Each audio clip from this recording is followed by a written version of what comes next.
I'm Park Ranger Dan Stevens, and we're at DeSoto National Memorial here in Bradenton, Florida.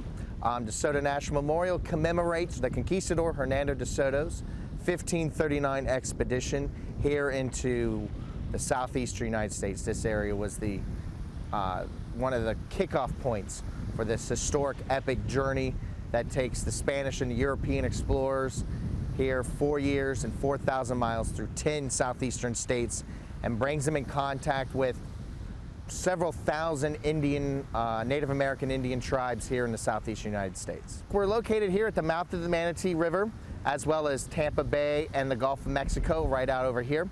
And it serves as a nice backdrop for the fact that back on May 30th, 1539, Hernando de Soto, a legendary, already a legendary conquistador there in Spain and in South America, comes here to the land that the Spanish call La Florida and tries to conquer and start a colony here for the King of Spain, Charles V.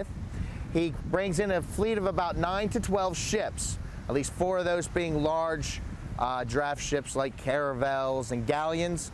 And he brings with him over 500 tons of material, close to between 700 to 1,000 men, women, and children, 220 horses, 400 pigs, being some of the first pigs ever brought into North America, as well as a pack of anywhere between 50 to 120 dogs of war, which are large breed dogs trained to attack and maim human beings in combat.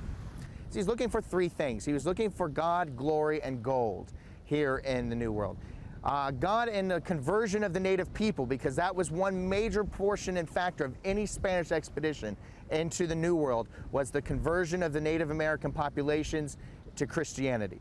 He was looking for glory and conquest, for he believed that there was a civilization equal to or even larger than the Inca here in North America. And as a result of that, he was looking to reap the benefits of a conquest of such civilization, as in gold. He was already a very wealthy man, but he would not have minded adding to his coffers and his extreme wealth and that conquest of an Inca people he believed was here. He was not kind to the Native American people, particularly here in the state of Florida. When he would go through, he would send out scouting parties of packs of dogs and soldiers on horseback. They would round up whatever Indian people that they would find and bring them back to the main army.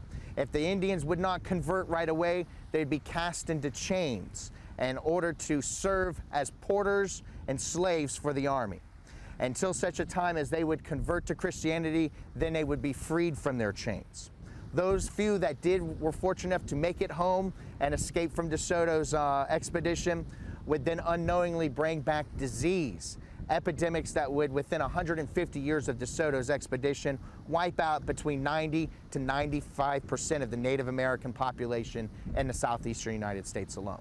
Around September of 1541, he faces his largest battle, the Battle of Mabila, where his 700-man army faces off against a Native American force of close to 2,500. There, at the fields and plains of Mabila, De Soto, at the end of that day, will only lose 17 conquistadors and 24 horses. And it would be a holocaust for the Attahachie, where over 2,500 of them would be dead by the end of the day. But for De Soto, it was still a disaster. This was not a glorious battle for them, because he was tricked by the chief of the Attahachie, Tuscaloosa. He would then lose the faith of his entire army. And instead of seeking resupply on the Gulf Coast of Alabama, he would then have to point his entire army and march north, up through and parts of Alabama again, and then to the banks of the Mississippi River, which he would be the first European to see that large river in the interior of the United States.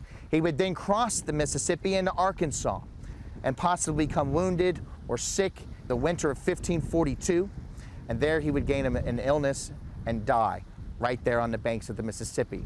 And as we like to say, that he was the first explorer to see the Mississippi, and he would be the first explorer to be buried in the Mississippi.